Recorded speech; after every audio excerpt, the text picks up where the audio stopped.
கர்த்தருடைய பரிசுத்த நாமத்திற்கு மகிமை உண்டாவதாக. தேவன் அருளிய அப்ப மினிஸ்ட்ரி மூலமாக உங்களோடு தொடர்பு கொள்வதிலும் மகிழ்ச்சி அடைகிறோம். இன்றைக்கும் இந்த நாளிலும் தேவன் நமக்கு கொடுக்கிற வார்த்தை 27ஆம் சங்கீதம் 10ஆம் வசனம். என் தகப்பனும் என் தாயும் என்னை கைவிட்டாலும் கர்த்தர் என்னை சேர்த்து கொள்ளுவார். ஹல்லேலூயா. கிறிஸ்துவுக்குள் பிரியமானவர்களே, கர்த்தருடைய வார்த்தை சொல்லுகிறது, என் தகப்பனும் என் தாயும் என்னை கைவிட்டாலும் கர்த்தர் என்னை சேர்த்து கொள்வார் என்று. ஆம் பிரியமானவர்களே, ஒருவேளை நம்முடைய வாழ்க்கையில இன்றைக்கு கைவிடப்பட்ட ஒரு நிலைமையில இருக்கலாம், தகப்பனால் கைவிடப்பட்ட ஒரு நிலைமையில இருக்கலாம், அல்லது தாயால் கைவிடப்பட்ட ஒரு நிலைமையில இருக்கலாம், அல்லது சொந்தங்கள் பந்தங்கள் நம்மை கைவிட்ட ஒரு நிலைமையிலே நாம் இருக்கலாம், அல்லது உற்றார் உறவினர்கள் நண்பர்களால் கைவிடப்பட்ட ஒரு நிலைமையிலே நாம் இருக்கலாம். யார் கைவிட்டாலும் கர்த்தர் நம்மை சேர்த்து கொள்ள ஆயத்தமாக இருக்கிறார். ஹல்லேலூயா.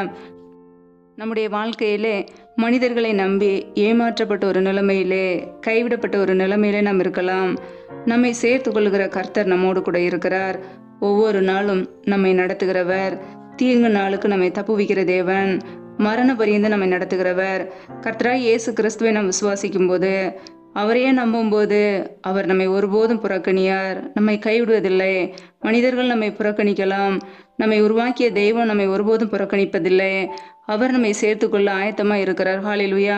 கர்த்தருடைய பிள்ளைகள் சோர்ந்து போகாதபடிக்கு, யார் உங்களை கைவிட்டிருந்தாலும் கர்த்தர் உங்களை சேர்த்து கொள்ள ஆயத்தமாக இருக்கிறார்.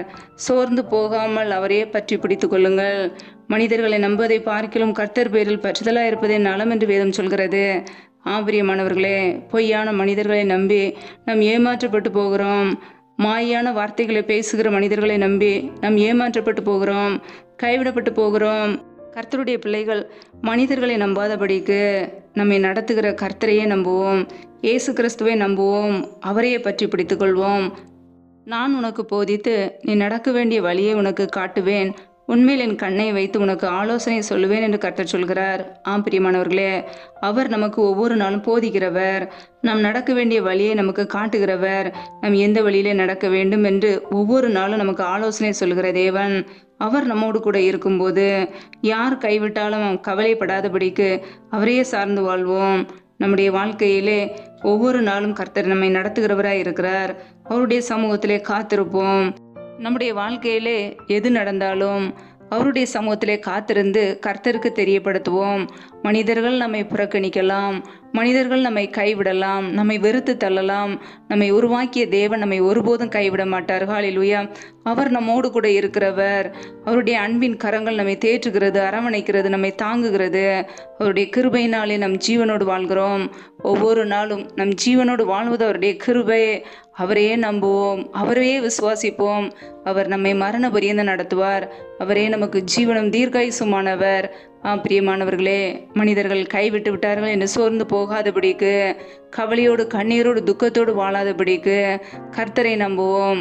கர்த்தரை நம்புகிற பிள்ளைகளை அவர் ஒருபோதும் கைவிட மாட்டார். அவரை தேடுகிற பிள்ளைகளுக்கு ஒரு நன்மையும் குறைவுபடாது. உங்களை கர்த்தர் ஆசீர்வதிப்பார், உங்களை வழி நடத்துவார், உங்களுடைய குடும்பங்களை பாதுகாப்பார்.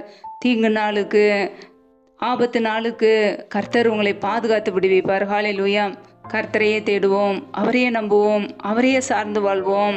கர்த்தர் நம்மோடு கூட இருந்து நம்மை ஆசீர்வதிப்பார். ஹல்லேலூயா. கர்த்தர் தாமே இந்த வார்த்தையின்படி உங்களை ஆசீர்வதிப்பாராக. ஆமென். நம்மை நாமே அவருடைய சமூகத்திலே தாழ்த்தி அர்ப்பணித்து ஜெபிப்போம். ஜெபம். எங்களை அதிகமாய் நேசிக்கிற எங்கள் அன்பின் பரலோக பிதாவே, மை துதிக்கிறோம், ஸ்தோத்திரிக்கிறோம். அப்பா, இந்த நாளிலும் கூட உடைய வார்த்தைகளோடு எங்களோடு பேசினீரே, அதற்காக உமக்கு ஸ்தோத்திரம், ஸ்தோத்திரம், ஸ்தோத்திரம்.